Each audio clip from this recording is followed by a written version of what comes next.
What's up guys, Greg with PizzlesTechTime, back again with another video, and today I'm shooting with the Canon R5C using the Atomos Ninja V5 Plus to look at myself, and I have two lights set up right here. We have the Godox as well as a little small aperture light, and we also have this little thingy right here. It's the Aputure MC7. This is really changing the game for lighting for me. You can actually change this to any color that you want, and you can actually stick it like a magnet. It'll stick to anything metal there. So you're basically going to be able to use this as an accent light. It also has mounting on the bottom. You have wireless control using your smartphone. Aputure has packed all these features into these little tiny lights. So for instance, that's a light bulb that I have there for that practical, but I can unscrew it and it'll still be on using battery power. And it's all controllable through this application called Sidious Link. I don't particularly enjoy using the app as of yet, so if I want to control all the fixtures in this device, I will just go to the cell phone app, I'll go to all fixtures, and then you can go to special effects and you can do party lights. So as you can see, now these lights are changing as well as that one right there.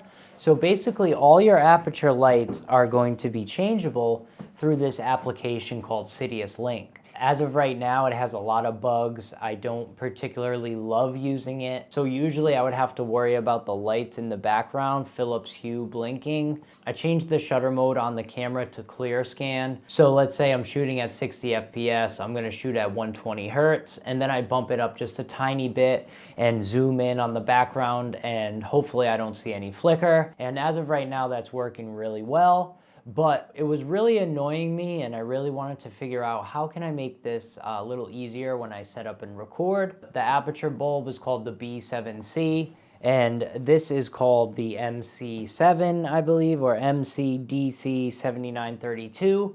They're both really unique and very different. This one is a little more useful because of the form factor. And you can take this off right here, so really, really cool, and it has so many different features here. Really awesome light. The only thing that I don't really like about it is that I noticed that without this, you know, you can kind of see every little LED, which when you put the diffuser on, you don't really see it as much.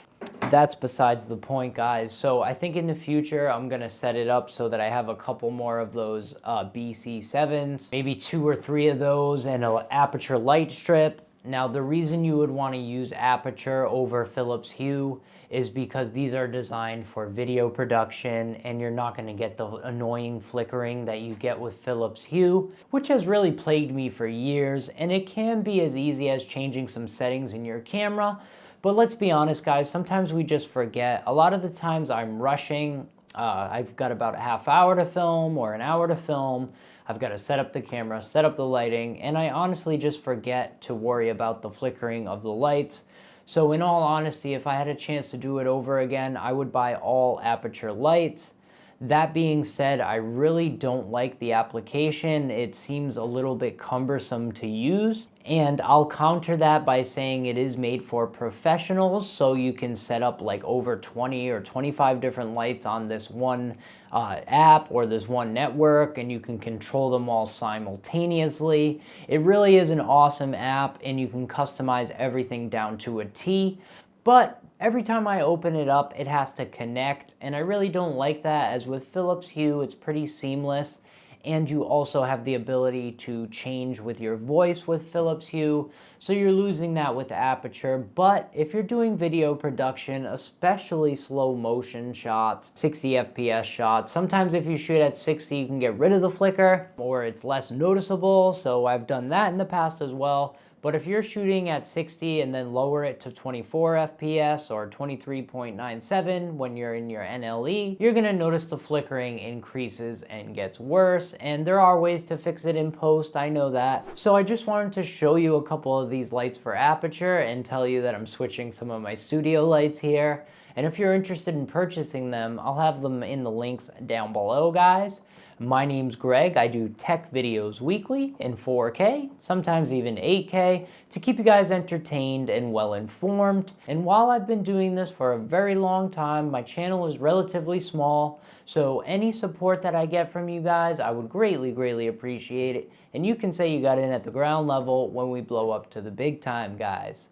So this was just a quick look at these Aputure lights. I hope it was helpful, and until next time, I'm out. Peace. Pre-flag, fly, let your pre-flag, fly, let your pre-flag, fly, let your pre-flag, fly.